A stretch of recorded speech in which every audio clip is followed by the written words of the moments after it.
Il était une fois, dans un village d'Afrique de l'Ouest, deux enfants adorables nommés Kofi et Adjoa. Kofi, le grand frère, avait 10 ans. Il avait des yeux pleins de curiosité et un sourire malicieux.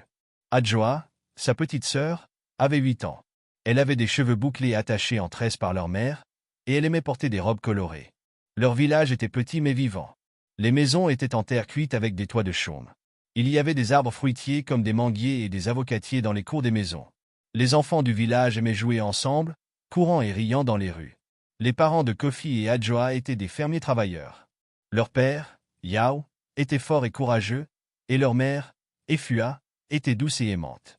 Malgré leur travail, Yao et Efua trouvaient toujours du temps pour leurs enfants. Le soir, ils racontaient des histoires et chantaient des chansons autour du feu. Un jour, une urgence obligea Yao et Efua à quitter le village. Ils expliquèrent à Kofi et Adjoa qu'ils devaient aider un membre de la famille malade dans un autre village.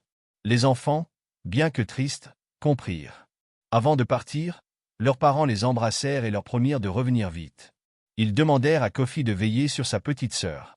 Kofi, fier de cette responsabilité, assura à ses parents qu'il prendrait soin d'Adjoa. Mais l'absence de leurs parents dura plus longtemps que prévu.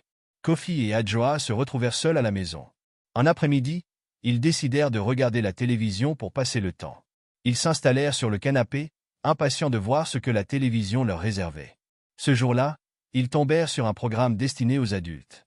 Les scènes montrées n'étaient pas adaptées pour leur âge. Curieux, ils ne changèrent pas de chaîne. Ils observaient attentivement, tentant de comprendre ce qu'ils voyaient. Leur innocence les empêchait de saisir la gravité des scènes.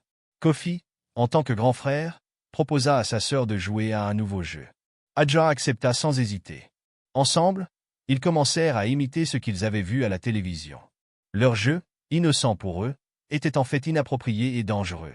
Heureusement, leur tante Ama, une femme sage et intuitive, décida de vérifier si tout allait bien chez eux.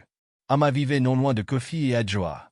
Ce jour-là, elle ressentit le besoin de leur rendre visite. En arrivant, Ama sentit une étrange sensation. Elle poussa doucement la porte et entra, appelant les enfants par leur nom. Lorsqu'elle les trouva dans le salon, imitant les scènes vues à la télévision, elle fut choquée. Son cœur se serra en voyant l'innocence de Kofi et Adjoa mise à l'épreuve par des influences extérieures. Ama éteignit immédiatement la télévision et prit les enfants dans ses bras. Avec une voix douce mais ferme, elle leur expliqua que ce qu'ils avaient vu n'était pas approprié pour eux. Elle leur parla des dangers de reproduire ce qu'on voit à l'écran et de l'importance de respecter leur propre corps et celui des autres. Les enfants, bien qu'encore confus, écoutaient attentivement. Ils comprirent que ce qu'ils avaient fait n'était pas bien. Ama les rassura en leur disant qu'ils n'étaient pas punis, mais qu'ils devaient apprendre de cette expérience pour ne pas répéter les mêmes erreurs.